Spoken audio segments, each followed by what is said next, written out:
Sarah Martinez had always been the quiet one in every gym she joined.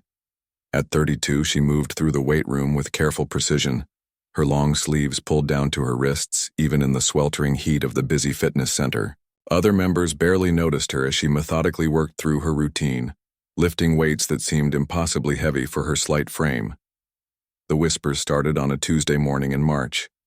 Sarah was deadlifting 220 pounds when Jake Morrison, a personal trainer with arms like tree trunks and an ego to match, stopped mid-conversation with his client to stare. His client, a wealthy businessman named Richard Blackwell, followed Jake's gaze and let out a low whistle. "No way she's doing that without help," Jake muttered, loud enough for several nearby gym members to hear. "Those arms look like toothpicks. She's probably on something." Sarah heard every word but continued her set, her face remaining expressionless. She had learned long ago that responding to such comments only made things worse. The gym fell unusually quiet as more people turned to watch her. Some pulled out their phones, recording what they assumed would be her inevitable failure or embarrassing struggle. What they didn't expect was for Sarah to complete her set with perfect form, rack the weights with steady hands, and calmly move to her next exercise. The silence stretched uncomfortably as she began her pull-ups, her body moving with fluid strength that contradicted every assumption they had made about her. Richard Blackwell wasn't content to let it go. As the CEO of a major supplement company, he had built his fortune on promoting the idea that serious strength required serious supplementation. Watching this unassuming woman lift more than most of the men in his executive meetings challenged everything he publicly endorsed. "Excuse me," he called out, approaching Sarah as she finished her set. "I couldn't help but notice your impressive lifts. What's your secret? What supplements are you taking?" Sarah paused, her water bottle halfway to her lips. She had faced this question countless times before, in different gyms, different cities, different contexts. The assumption was always the same, that her strength had to come from somewhere external, something artificial, something that could be bought and sold. "I don't take supplements," she replied simply, her voice barely above a whisper. Richard's laugh was loud and patronizing. "Come on now, let's be honest here. Nobody builds that kind of strength on protein powder and good intentions. What is it, HGH? Test boosters? I run a supplement company. I know what real strength looks like, and I know what it takes to get there." The conversation was attracting attention. Other gym members began to gather around, drawn by the unusual confrontation.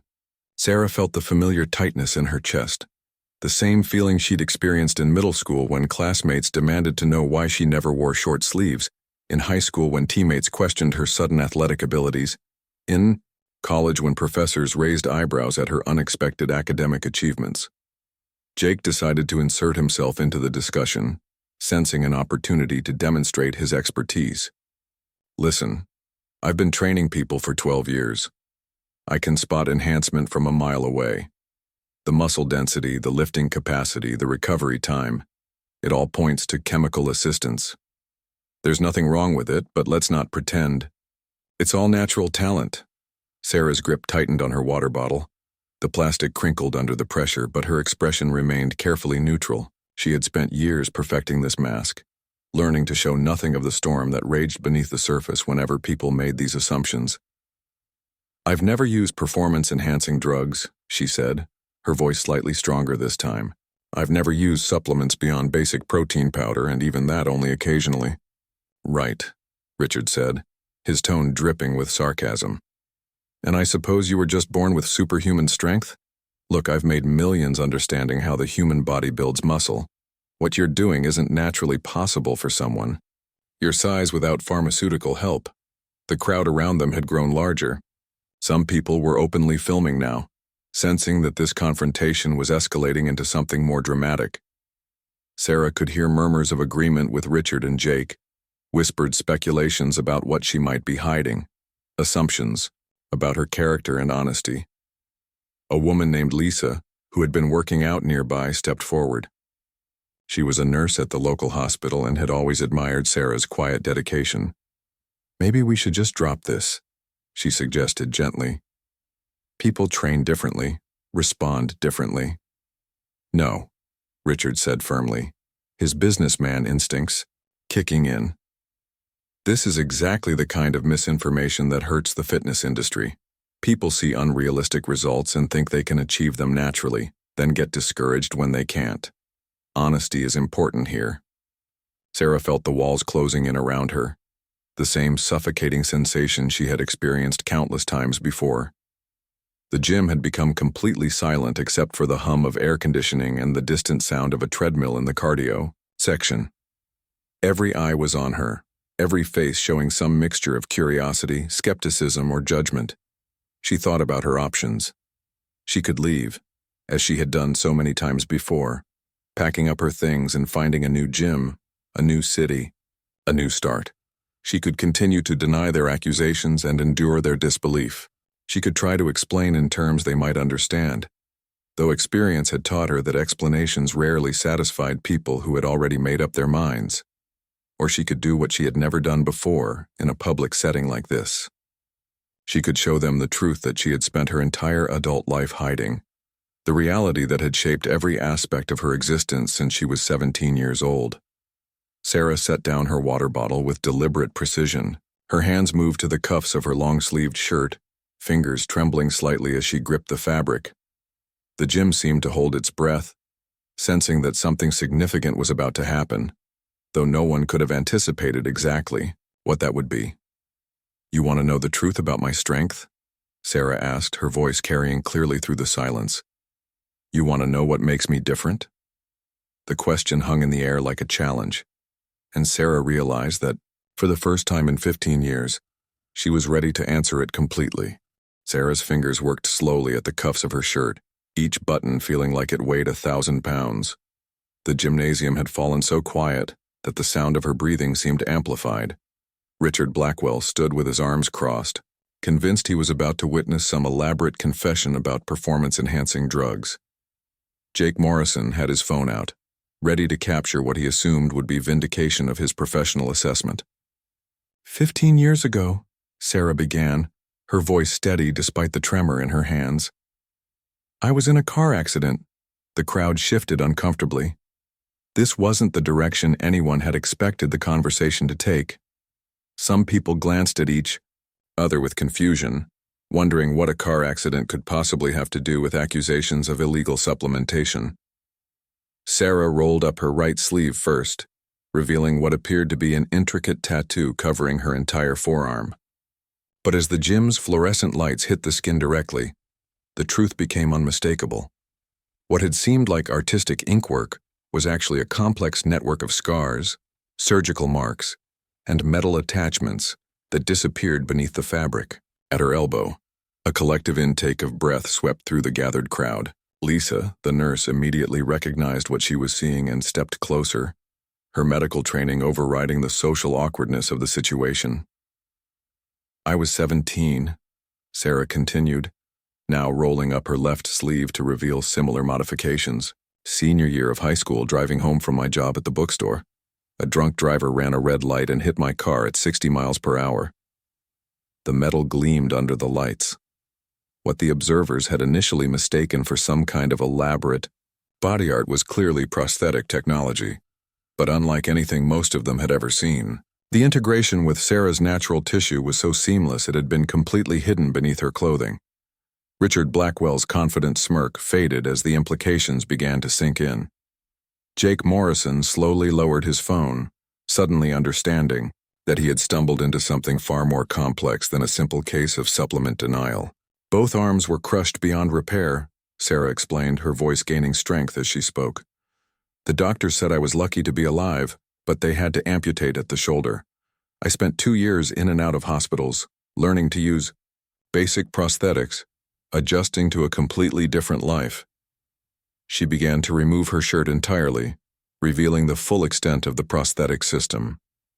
The technology was clearly advanced, far beyond what most people associated with standard prosthetic limbs. The arms moved with fluid precision, responding to her thoughts and intentions as if they were natural extensions of her body. "The accident happened during the early trials of an experimental prosthetic program," Sarah continued. "My family couldn't afford the traditional options, but I qualified for a research study. The technology was so new that I was only the third person to receive this particular system. Lisa found her voice first. This is myoelectric technology, isn't it? But more advanced than anything I've seen in medical literature. Sarah nodded. The research team was working on military applications. They needed civilian test subjects to understand how the technology would perform in everyday situations. I spent 3 years learning to use these arms, going through countless adjustments and improvements. The silence in the gym was now one of fascination rather than skepticism.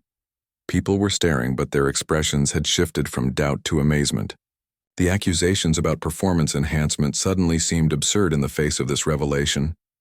The strength you've been questioning, Sarah said, looking directly at Richard, comes from precision engineering. These arms don't fatigue the way biological muscles do. They're powered by a combination of battery systems and my own body's electrical impulses. The grip strength is adjustable, and the mechanical advantage is significant.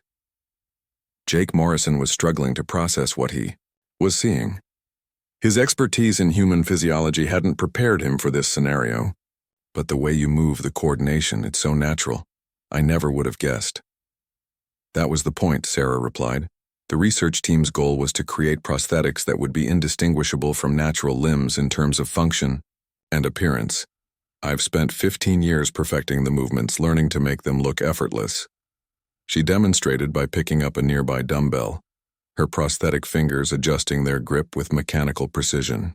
The weight that had impressed everyone earlier was clearly manageable for technology designed to exceed human limitations. Richard Blackwell was experiencing something he rarely encountered in his business dealings, being completely wrong about an assumption that had seemed absolutely certain. I had no idea. The way you moved, the way you lifted, it looked entirely natural. Because I've worked for 15 years to make it look natural, Sarah said. Do you have any idea what it's like to walk into a gym and have people stare at you wondering what's different? To have trainers and fitness enthusiasts question your every achievement because they can't understand what they're seeing? The crowd around them had grown even larger, but the atmosphere had completely changed. Instead of skeptical observers waiting for a confession, they were now witnessing something unprecedented.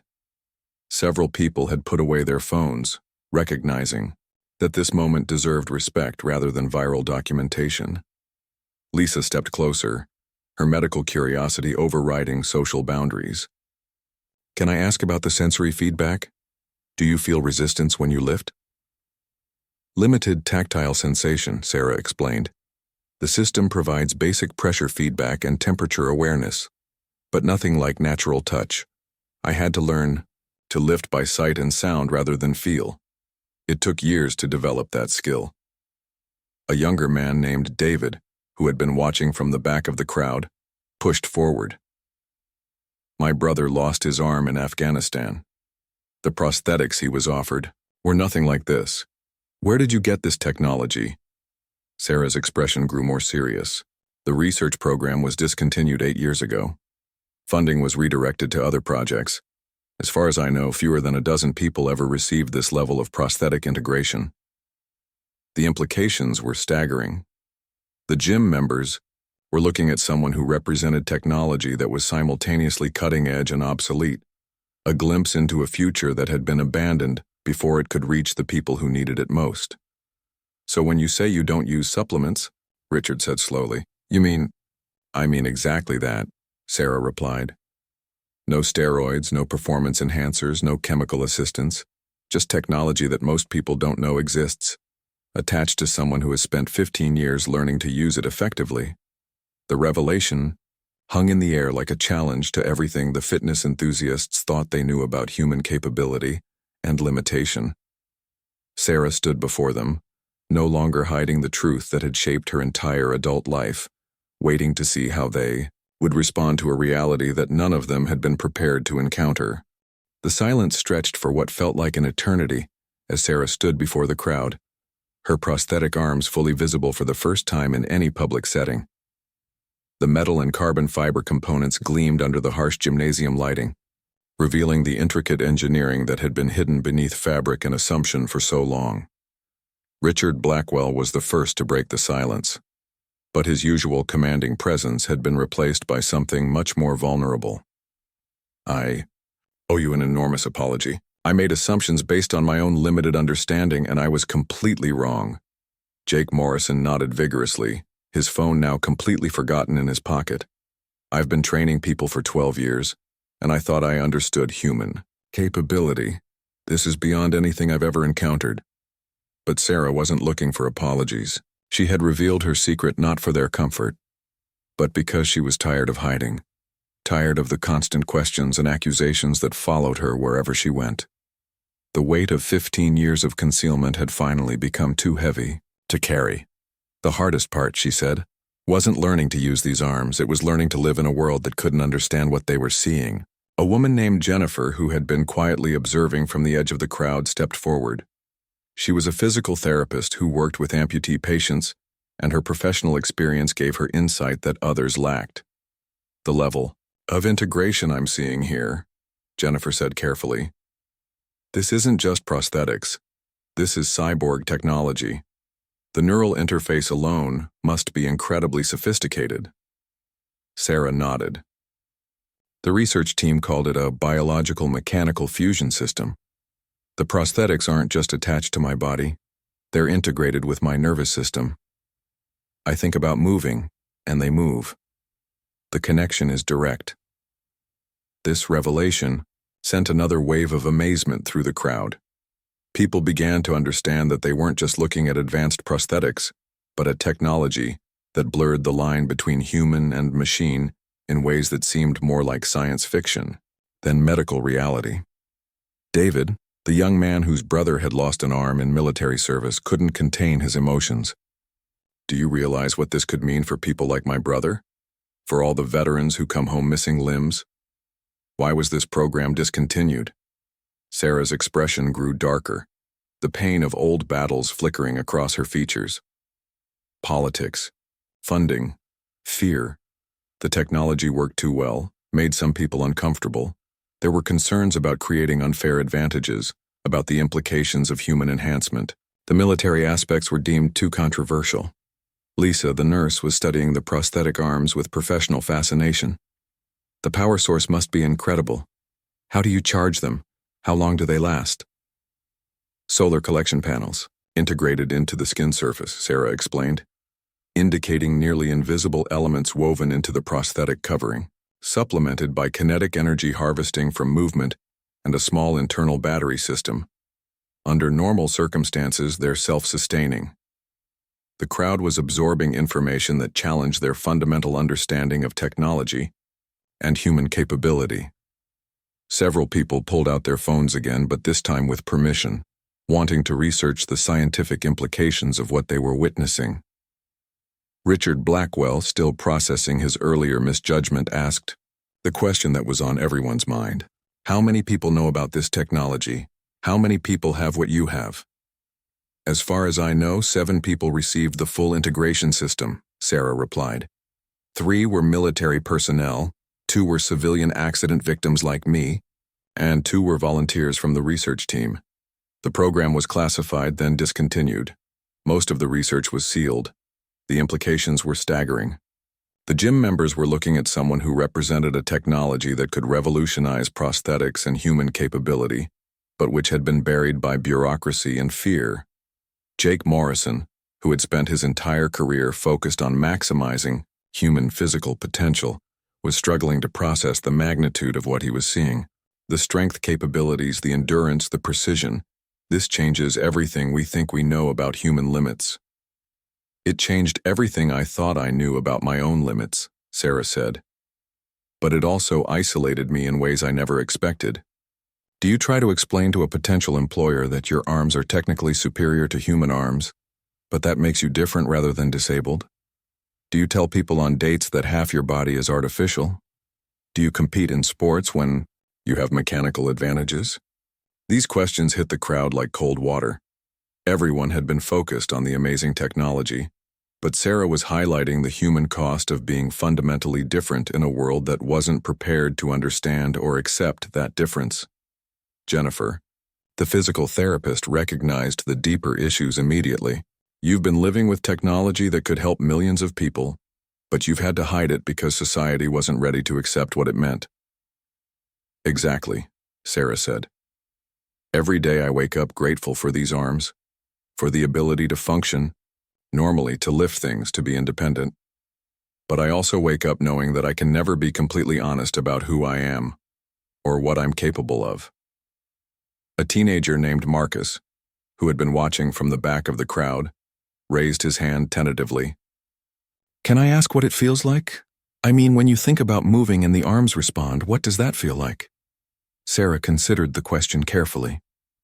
Imagine you're playing a video game where you control a character by thinking about what you want them to do. The response is instant and precise, but there's always a slight sense of disconnect, like you're operating something rather than being something. The crowd was beginning to understand that they weren't just witnessing advanced technology, but encountering someone who had been living with fundamental questions about human identity and capability for 15 years. Richard Blackwell, humbled by the magnitude of his earlier assumptions, asked quietly, "What can we do? How can we help people understand what's possible?" Sarah looked around at the faces surrounding her, seeing genuine curiosity and concern instead of skepticism and accusation for the first time in years. You can start by not making assumptions about what people are capable of or why they're capable of it. You can recognize that human ability and limitation are far more complex than most people realize. The conversation was shifting from revelation to implication, from amazement to responsibility. The gym members were beginning to understand that they had stumbled into something much larger than a simple misunderstanding about fitness supplements. As the crowd began to digest the full implications of Sarah's revelation, the gym manager, Patricia Wells, pushed through the gathered people. She had been alerted by the unusual commotion and arrived expecting to break up an argument about equipment, usage, or gym etiquette. Instead, she found herself face to face with a situation that challenged everything she thought she understood about her facility and its members. "Is everything all right here?" Patricia asked, though her question faded as she saw Sarah's exposed prosthetic arms. Her expression shifted from concern to amazement to confusion in the span of seconds. Sarah turned to face the manager, realizing that her decision to reveal her secret was going to have consequences far beyond this single confrontation. "I'm fine, Patricia. We were just having a discussion about fitness capabilities." But Richard Blackwell, still reeling from his earlier misjudgments, felt compelled to explain. "Patricia, we owe Sarah a massive apology. We accused her of using performance-enhancing drugs when she was actually demonstrating technology that most of us didn't know existed." Patricia's eyes moved from Sarah's prosthetic arms to the faces of the crowd, trying to piece together what had transpired. As a gym manager, she had dealt with countless disputes over the years, but nothing had prepared her for this scenario. "I've been a member here for 8 months, Sarah said quietly, "and this is the first time I've shown anyone what I actually am. I've been hiding this technology because I was afraid of exactly the kind of reactions I received today." Jennifer, the physical therapist, stepped forward to support Sarah. "What you're looking at represents medical technology that could revolutionize treatment for amputees, but it was discontinued years ago. Sarah has been living with capabilities that challenge our assumptions about human limitation." The implications were beginning to sink in for Patricia as well. She realized that she had been unknowingly hosting someone whose very presence raised fundamental questions about fairness, capability, and what it meant to be human in a fitness environment. "The question now," said David, whose brother was a veteran amputee, "is what we do with this information. Sarah has been hiding this technology for 15 years. Why? What does that say about how our society treats people who are different?" Jake Morrison, who had initiated the entire confrontation with his accusations, was struggling with guilt and fascination in equal measure. "I've spent my entire career studying human performance, and I completely missed what was right in front of me. The integration is so seamless that I couldn't tell the difference between advanced prosthetics and natural human capability." Sarah appreciated his honesty, but she also recognized the deeper issues his comment revealed. That was exactly the point of the technology. The research team wanted to create prosthetics that would be indistinguishable from natural limbs, But they succeeded so well that people like me ended up in a strange liminal space, not disabled enough to be recognized as needing accommodation, but not natural enough to be accepted without question. A middle-aged man named Tom, who had been quietly listening from the edge of the group, spoke up. "My daughter was born with a congenital limb difference. She's been using prosthetics her whole life, but nothing like what you have. The technology you're showing us, this could change her entire future." Sarah's expression softened as she looked at Tom. "How old is your daughter?" 16. She's incredibly athletic, but she's always been limited by the prosthetics available to her. She dreams of competing in Paralympic events, but even the best sports prosthetics don't come close to what I'm seeing here. The research program I was part of, Sarah explained, was specifically designed to exceed natural human capability, rather than simply replace it. The goal was to create prosthetics that would give users advantages, rather than just restoring basic function. This statement sent a new wave of understanding through the crowd. They weren't just looking at advanced medical technology. They were looking at human enhancement technology that had been developed and then abandoned before it could reach the people who needed it most. Richard Blackwell, whose supplement company had built its entire marketing strategy around the concept of human limitation and the need for chemical enhancement, was experiencing a profound shift in perspective. "Everything I've built my business on assumes that human capability has natural limits that can only be exceeded through supplementation or pharmaceuticals. But what you're showing us suggests that technology could make those assumptions obsolete. Not just could," Sarah corrected. "Already has, for a very small number of people. The question is whether society is ready to accept the implications of that reality." Patricia, still processing the management implications of this revelation, asked a practical question. "Are there safety concerns I should know about, insurance issues, legal considerations?" Sarah had been expecting this question for 15 years. The prosthetics are more reliable and safer than natural human arms in most situations. They can't be injured, they don't fatigue, and they have built-in safety limiters to prevent damage to equipment or injury to other people. From a liability standpoint, they're actually lower risk than natural human capability. Lisa, the nurse, was thinking about the broader medical implications. "The research data from your experience, has it been published? Are other medical researchers aware of these capabilities?" "Most of the research was classified," Sarah replied. "Some basic findings were published in obscure medical journals, but the full capabilities were considered too sensitive for general release. The military applications were deemed too advanced for public knowledge." The conversation was revealing layers of complexity that none of the gym members had anticipated. They were discovering that Sarah represented not just advanced technology, but a deliberate decision by institutions to limit access to life-changing capabilities. Marcus, the teenager who had asked about the sensory experience, raised another question. "If this technology exists, if it works this well, why isn't it available to people who need it?" Sarah's answer revealed the frustration of 15 years of living with abandoned innovation. Politics, fear, and money. The technology was too expensive for mass production, too advanced for regulatory approval, and too challenging for society's assumptions about disability and human capability. It was easier to discontinue the program than to address those complicated questions. The crowd was beginning to understand that they had witnessed not just a revelation about hidden technology, but an indictment of systems that prioritized comfort over capability, familiarity over innovation. Jennifer summed up what many were thinking. "So people like Tom's daughter, like David's brother, like thousands of other amputees are using inferior technology because the better option was deemed too complicated to implement?" "Essentially, yes," Sarah confirmed. "And people like me have been hiding our capabilities because society wasn't ready to understand or accept what we represent." The implications hung heavy in the air. Everyone present realized they had stumbled into a story much larger than a simple misunderstanding about fitness supplements.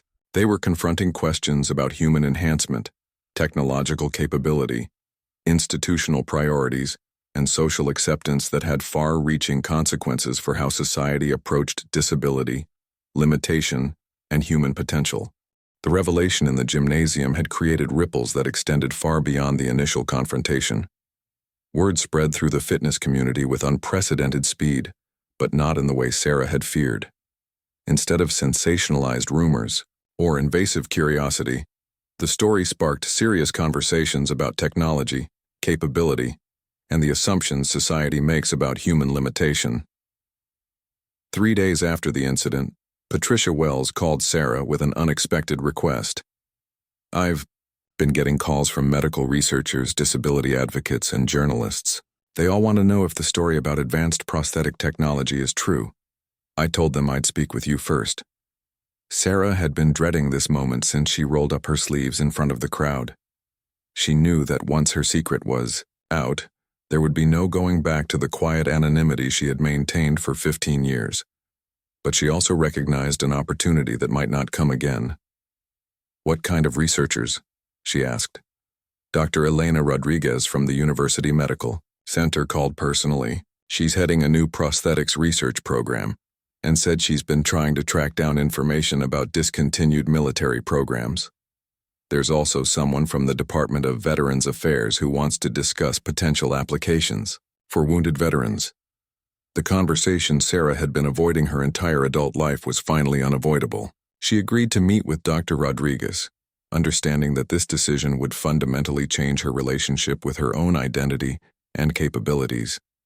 Dr. Rodriguez turned out to be a passionate researcher in her early 40s who had dedicated her career to advancing prosthetic technology. When she met Sarah at a private office in the medical center, her immediate focus was on the technical aspects of the prosthetic system. "I've read every paper I could find about the program you were part of," Dr. Rodriguez said, "but the published research barely scratches the surface of what I'm seeing. The neural integration alone represents technology that's at least a decade ahead of anything currently available." Sarah demonstrated the capabilities that had amazed the gym crowd, but in a clinical setting, the implications were even more striking. Dr. Rodriguez documented precision and strength that exceeded normal human ranges by significant margins. "The question," Dr. Rodriguez said, "is whether you'd be willing to participate in new research. Not as a subject this time, but as a consultant. Your 15 years of experience with this technology represents data that could accelerate current research by decades." For the first time since the accident that had changed her life, Sarah found herself in a position to influence the development of prosthetic technology rather than simply adapting to it. The isolation she had experienced for 15 years suddenly seemed like preparation for a role she had never anticipated. Meanwhile, Tom had contacted his daughter Emma about what he had witnessed at the gym. Emma was a junior in high school who had been using prosthetics since childhood, and her reaction to her father's description was immediate and intense. "Dad, are you telling me that there's technology that could let me compete at the same level as natural athletes, and it's been sitting in a classified file for 15 years? Tom arranged for Emma to meet Sarah, understanding that his daughter needed to hear about the possibilities directly from someone who had lived with them. The meeting took place at the same gym where Sarah had revealed her secret, but during off-peak hours to provide privacy. Emma's current prosthetic was state-of-the-art by conventional standards, but compared to Sarah's system, it seemed primitive. Sarah demonstrated capabilities that Emma had never imagined possible, and the teenager's excitement was palpable. "How long would it take to develop something like this for other people?" Emma asked.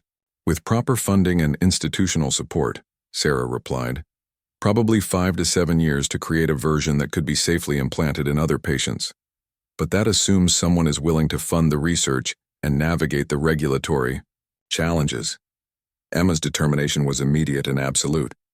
"Then we need to make sure that happens." The teenager began reaching out to disability advocacy organizations, sharing her father's account of what he had witnessed and demanding explanations for why advanced prosthetic technology wasn't being pursued. Her social media posts went viral within the disability community, creating pressure for answers from government agencies and research institutions. David had a similar conversation with his brother Marcus, the Afghanistan veteran who had been struggling with conventional prosthetics for 3 years. Marcus's reaction was more complex than Emma's enthusiasm. He was simultaneously excited about the possibilities and angry about the wasted years. You mean I've been fighting with this basic prosthetic, dealing with constant pain and limited function, while technology that could solve all of those problems was gathering dust in some classified archive? Marcus began connecting with other veterans, sharing Sarah's story and building a network of people who were demanding access to the technology that could transform their lives.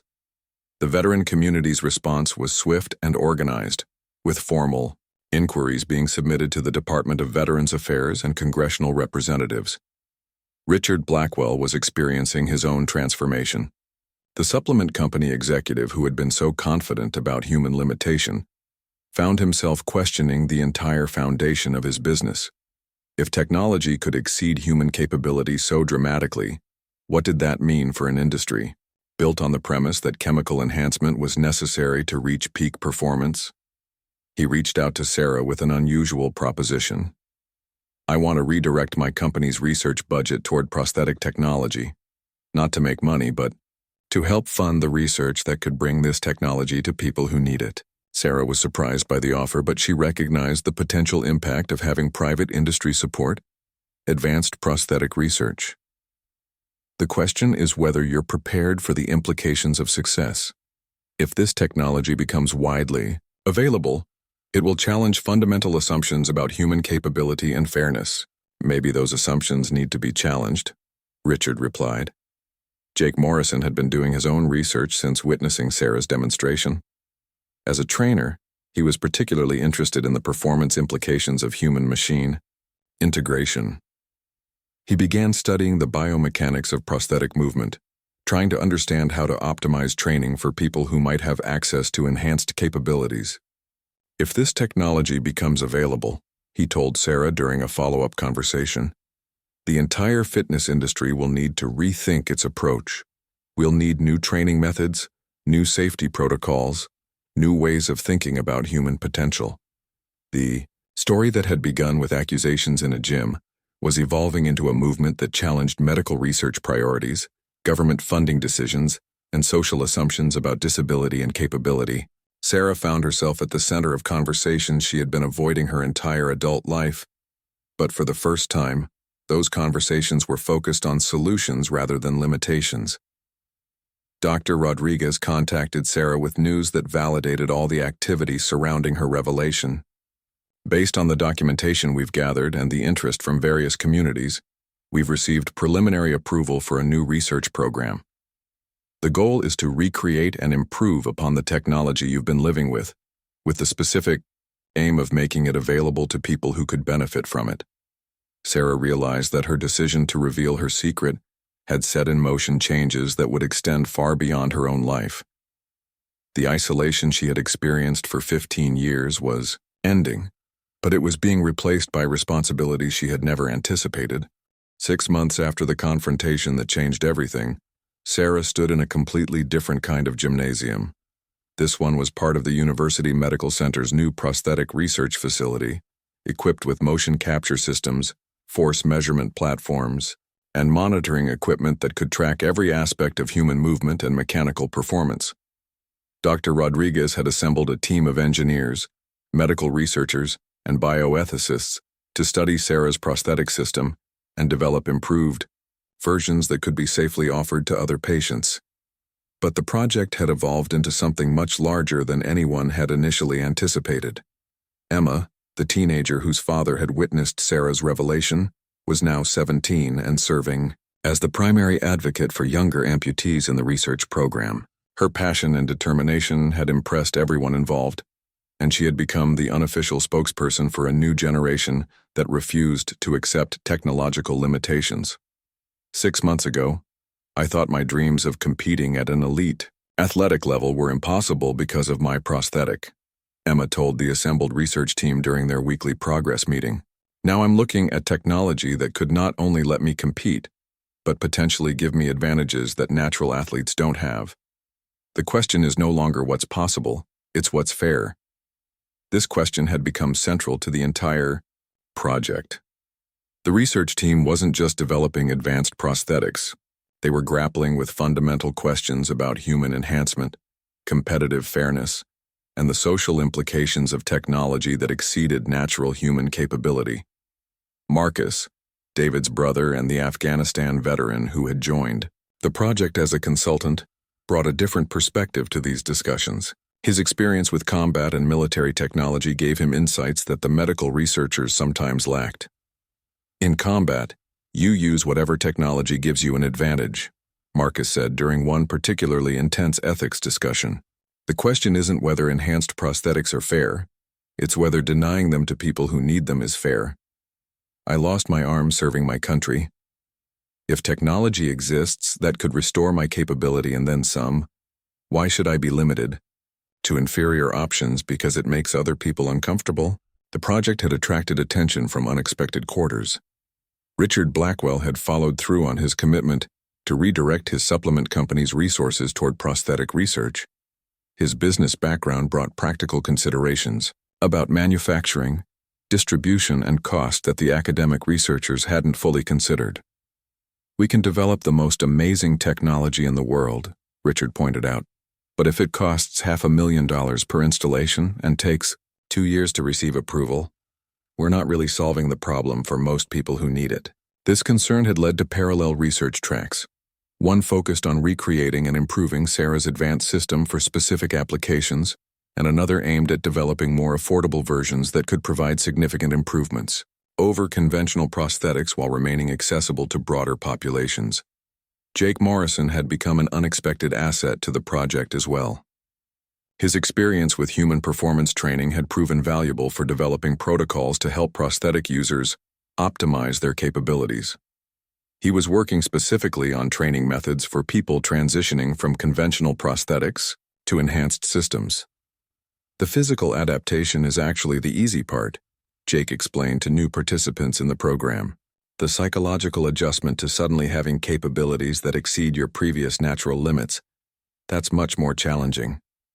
Sarah had experienced this herself 15 years earlier, but she was discovering that helping others navigate the same transition required different skills than simply adapting personally. She found herself serving as both technical consultant and psychological counselor for program participants. The project had also attracted scrutiny from regulatory agencies and ethics committees. The technology's potential to exceed natural human capability raised questions about medical device approval processes that had been designed around the assumption that prosthetics should restore normal function rather than enhance it. Dr. Rodriguez spent increasingly large amounts of time in meetings with FDA representatives, disability rights advocates, and bioethics experts, trying to navigate approval processes that hadn't anticipated technology like this. We're not just developing medical devices, she explained to Sarah during one of their regular consultation sessions. We're potentially redefining what it means to be human in a technological society. The implications extend far beyond individual, patient care. But for all the complexity and controversy surrounding the project, the human impact remained clear and compelling. Emma had become the first new recipient of an advanced prosthetic system based on improvements to Sarah's original technology. The installation process had taken 3 months and required multiple surgeries, but the results exceeded everyone's expectations. Emma's new prosthetic arm provided strength and precision that surpassed natural human capability, but more importantly, it gave her the confidence and capability to pursue athletic dreams that had seemed impossible just months earlier. She was already training for Paralympic trials, and her performance was attracting attention from coaches and sports scientists around the world. Marcus had volunteered for the second installation, despite the risks associated with experimental technology. His new prosthetic leg incorporated lessons learned from Emma's experience and provided stability and strength that allowed him to return to activities he hadn't been able to enjoy since his injury. For the first time in 4 years, I can run, without pain, without limitation, without thinking about my prosthetic as something that's holding me back, Marcus told the research team during his 3-month evaluation.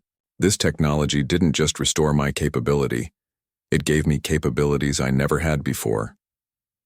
The success of these early installations had generated enormous interest from the disability community, medical professionals, and government agencies. The Department of Veterans Affairs had committed funding for a larger study, focused specifically on veteran applications. Several private foundations had pledged support for pediatric applications. recognizing the transformative potential for children born with limb differences. But perhaps the most significant change was in public perception. Sarah's decision to reveal her secret had sparked conversations about disability, technology, and human potential that were changing how society thought about these issues. The gym where everything started had become an informal meeting place for people interested in advanced prosthetic technology, and Patricia Wells had embraced this role by hosting regular information sessions. 6 months ago, I thought I was managing a fitness facility, Patricia reflected. Now I feel like I'm managing a community center for people who are redefining what human capability means. Sarah stood in the research facility watching Emma work with her new prosthetic arm and Marcus train with his enhanced leg, and realized that her 15 years of hiding had ended with something she had never expected: the opportunity to help create a future where no one would have to hide their capabilities or accept artificial limitations. The scars she had carried weren't just physical marks from an accident 15 years ago. They were reminders of a journey from isolation to integration, from secrecy to openness, from accepting limitation to demanding possibility. In revealing those scars, she had not only freed herself from the burden of hiding, but had opened a door for others to walk through toward capabilities they had never dared to imagine. The technology that had made her different was now making difference itself acceptable, even celebrated. The strength that had been questioned and doubted was now being studied and replicated, not just to restore function, but to exceed it entirely. Sarah smiled as she watched the next generation of enhanced humans learning to use capabilities that previous generations had only dreamed of, knowing that the secret she had carried for so long had become the foundation for possibilities that extended far beyond anything she had ever imagined for herself.